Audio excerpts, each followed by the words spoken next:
I started hosting in 2014. Since then, the stock market's doubled, Airbnb is public now, we survived COVID-19, and there's arguably a housing bubble that's waiting for its pullback. For nearly a year, we've had people talking about the Airbnb bust and how Airbnb is affecting the housing market, but now we have presidential candidates calling out Vanguard and BlackRock by name for their involvement in the housing crisis. Airbnb is no longer a new thing, so guests are way less patient and understanding than they used to be. It could be argued that all the old guests are gone and they've been replaced with people who used to go to hotels and they wanted a cheaper experience on Airbnb, and now those people are going back to hotels. Everything's up in the air. Not only is Airbnb public, but companies that rely upon them are public too, like Sonder and Vacasa. And because of financial fears most likely, or the fact that they went public through an SPAC, Sonder's down over 90% since they've gone public. I could keep going, but my point here is that Airbnb is a controversial topic.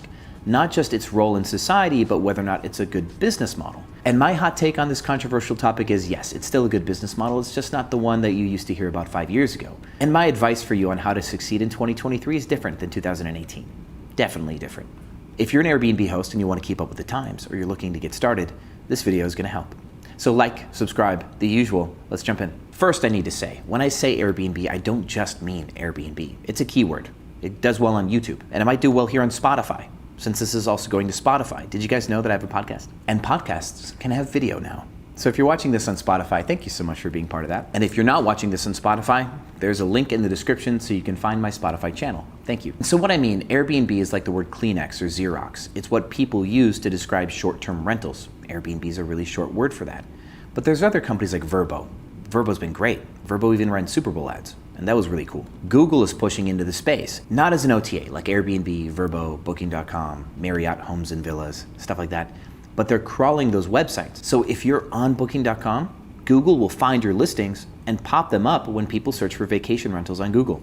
How cool is that? And because of this land grab, a lot of channel managers are pushing into API integrations with Google too. They want to provide hosts a way to be on Google without paying the OTA fees. So if you're on websites like Hostfully, Hostaway, Zeevoo, OwnerRez, or a whole list of other ones, those will integrate to Google and your listings can be found there if you have a direct website plugged in through them. And on that topic, I have a free resource for you. If you want a list of all of Google's connectivity partners, there's a document down below. Just sign up and get it, and I'll send it to you by email. Enjoy. Sheesh, so much exposition on this video. Let's get to number one then. Understanding that you're not just doing Airbnb is what I'm trying to get to. You need to be multi-channel if you're going to succeed in 2023. For those of you reading in between the lines for the last 30 seconds, good job. What I recommend you do is get on Airbnb and VRBO. Unless you're international, then you'd be on Airbnb and Booking.com. If you're coastal like Fort Lauderdale or New Jersey, you would also be on Booking.com and VRBO, all three, which means you'll need a channel manager for those. Luckily, that'll also push you onto Google. If you have a big house or anything even kind of nice, get on Marriott Homes and Villas.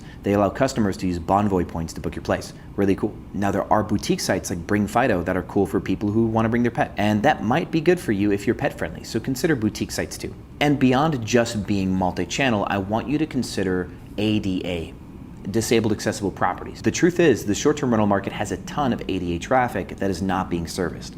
I think it's one of the most underserviced parts of the industry. I spoke to Airbnb directly about 5 years ago, and they told me that there's a 400% increase in search compared to supply in a lot of cities. That's probably only gotten worse with how many new properties are on Airbnb.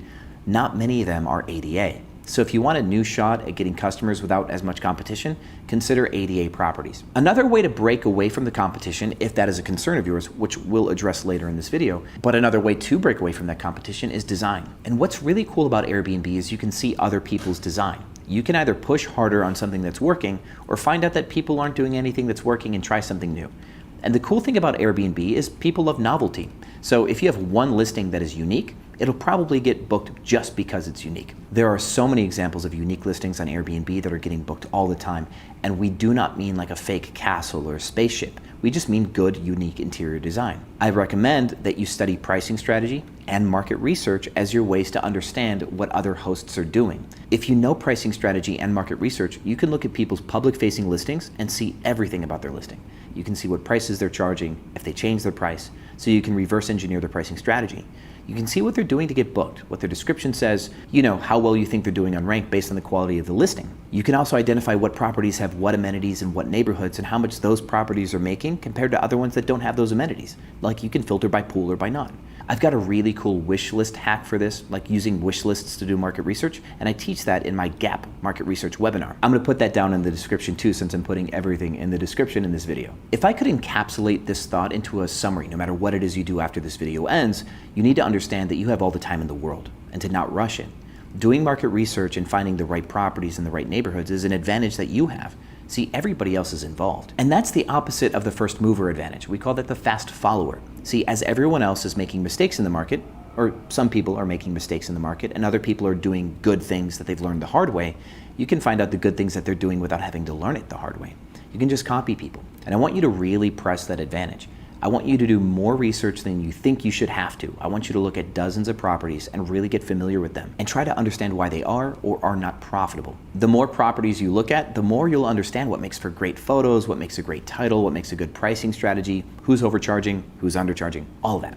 And after spending all this time looking both ways before you cross the street, I want you to attack your market in a fresh way, a way that seems like you, something that expresses who you are. I want your Airbnb to be an extension of you. I want it to be something that you're proud of, because then you will work harder for it. One of the main advantages we have in this industry right now is there was an influx of fast properties. After COVID, everybody was traveling, revenge travel. So people were thinking, let's get properties on Airbnb fast. That way we can take advantage of this revenge travel while the money's there. So there's a lot of fast, cheaper, not thought out properties that are in the market. They might even be expensive, but they're not thought out. So those properties are going to be the ones that we consider to be at the bottom of the market. If you can enter into the Airbnb space with a property that has some love in it, that's unique enough, that's expressive enough, you'll be in the middle of the pack at bare minimum. And if you study pricing strategy, market research, you'll be at the top. It's not hard to be at the top in this industry. And as properties go out of business, because that's what happens when oversupply happens, if you're afraid of oversupply, the bottom will fall out. Just make sure you're not the bottom. And like I said, press your advantage of being able to take your time. From there, if you want to succeed in 2023, you should probably keep watching free videos like this. I've got a free playlist on pricing strategy. Start there, bare minimum. And I've got videos on how to do customer service, how to treat people well, how to do resolutions so people pay you for damages if they happen, how you can avoid getting bad reviews while getting paid for damages, like all the little things. But without giving you a hyper elongated list of everything that you need to know to do Airbnb, I want to remind you of one thing. You don't need to know it all yet. When you go to pick up a property, you want to know market research, and if you want to do arbitrage, which is my specialty, you'll need to study sales and influence so you can convince a landlord to give you a property. I also teach that in my mentorship, Cracking Superhost. I might be the best in the world at negotiating leases, and you should take that if you want to negotiate leases, because I can teach you how to get free rent from landlords. And we're entering into an economy where they're going to say yes to a lot of free rent. They're scared. They want your lease. They'll give you free rent. Believe it. And let's roll a testimonial or two on that, because it's true. It's real. But it's then after you get a yes from a landlord, you'll do design, you'll do photography, you'll do your pricing strategy, you'll communicate with guests later. So you can learn some stuff now and learn some stuff later. You can learn it all, don't worry, you've got plenty of time. And nothing is particularly difficult unless it's pricing strategy and it's a video where I've had way too much coffee, because there are videos on this YouTube channel where I talk way too fast on pricing strategy. You might have to watch it again, or ask me to reshoot one of those videos, because maybe I can do it a little bit slower next time. You know, Albert Einstein says if you can't explain something simply, you don't know it well enough. And you'd be surprised. I might be the only educator who talks in depth on pricing strategy on the internet, and I still have a hard time explaining some of the concepts that I've deployed for years. So sometimes I have to take another crack at it. So if this video is too fast, let me know. And as always, guys, thank you so much for watching this video, and I'll see you on the other side.